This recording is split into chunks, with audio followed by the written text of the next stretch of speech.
নমস্কার বন্ধুরা, মিনা রান্নাঘরে সবাইকে জানাই অনেক স্বাগত। আজ আমি আপনাদের পাকা আমের আইসক্রিম বানিয়ে দেখাবো একদম অল্প সময়ে এবং অল্প উপকরণ দিয়ে। আর এই আইসক্রিম বাচ্চাদের তো খুবই ভালো লাগবে। বাজারের কেমিক্যাল দেওয়া আইসক্রিম না খাইয়ে এই রকমভাবে বাচ্চাদেরকে বানিয়ে দিলে তো খুবই ভালো হয়। আমের আইসক্রিম বানানোর জন্য এখানে আমি দু থেকে তিনটে আম নিয়েছি। তো আমগুলো এভাবে আমি চাকু দিয়ে কেটে নিচ্ছি।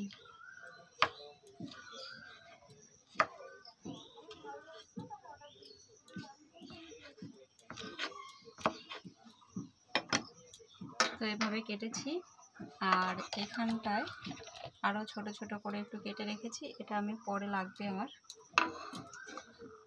আর এবার এখানে মিক্সির জার নিয়ে নিচ্ছি। এবার এই বাটিতে এই কেটে রাখা আমগুলো দিয়ে দিচ্ছি।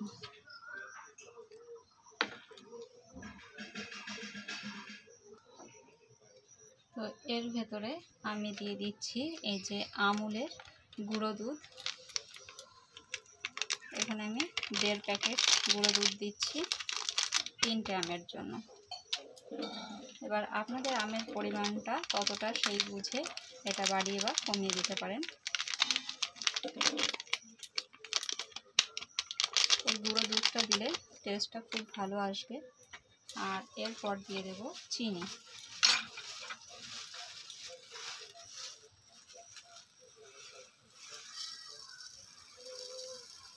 মিষ্টিটা আপনারা আপনাদের টেস্ট অনুযায়ী দেবেন। আর আমে কি পরিমাণ মিষ্টি আছে সেই বুঝে মিষ্টিটা দিতে হবে। আর এরপর দিয়ে দিচ্ছি লিকুইড দুধ, যেটা আমি আগে থেকে একটু জাল করে ঠান্ডা করে নিয়েছি। এখানে আমি 250 মতো দুধ দিয়েছি। এবার সব কিছু একসাথে পেস্ট করে নেব। আর আমি এখানে একটু কাজু বাদামও অ্যাড করেছি। এবার ঢাকনাটা বন্ধ করে ভালো করে এটা পেস্ট করে নেব। তো এই যে আমি পেস্ট করে নিয়েছি। তো এই যে এটা আমি এই বাটিতে ঢেলে নিচ্ছি।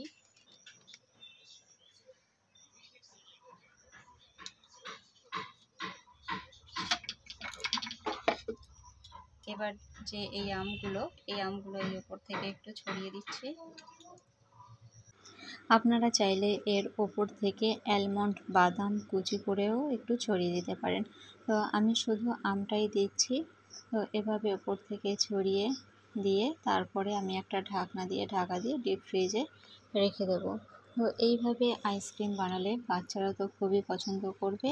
আর এটা বাজারের কেমিক্যাল দেওয়া ছাড়াই এই আইসক্রিম বানানো হচ্ছে।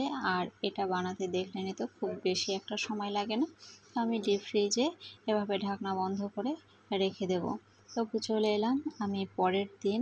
এবার ফ্রিজ থেকে বার করে নিচ্ছি। আর এখানে একটা চামচের সাহায্যে এই যে ওপর থেকে আইসক্রিমটা এই যে তুলছি। একদম জমে গেছে। আর মনীশবাবু মাঝে মধ্যে একটু আসছে। আইসক্রিম দেখলে তো বাচ্চাদের আর ওদের দেরি সহ্য হয় না। তো মনীশবাবু সেই রকম ভাবছে যে কখন এটা আমাকে খেতে দেবে। ও পাশে দাঁড়িয়ে দেখছে আর একটুখানি টাচ করারও চেষ্টা করছে। যে দেখুন মাঝে মধ্যে আঙুলটা দিয়ে একটু দেখছে, আবার একটু চিপে করে চেটেও দিল। তো আমি এভাবে একটা প্লেটে এটা সাজিয়ে নিচ্ছি।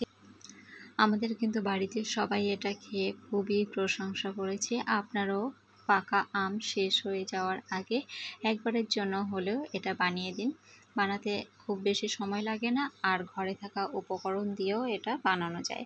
তো আপনাদের এই পাকা আমের আইসক্রিমটি কেমন লাগলো কমেন্টে জানাতে ভুলবেন না। ভালো লাগলে একটা লাইক করে দেবেন। আর যারা চ্যানেলে নতুন তারা প্লিজ চ্যানেলটাকে সাবস্ক্রাইব করে পাশে থাকা বেল আইকনটি অন করে রাখবেন। তো আজকের মতো ভিডিওটি এখানেই শেষ করছি। দেখা হচ্ছে পরের নতুন কোনো ভিডিওর সাথে। ততক্ষণ সবাই ভালো থাকবেন, সুস্থ থাকবেন।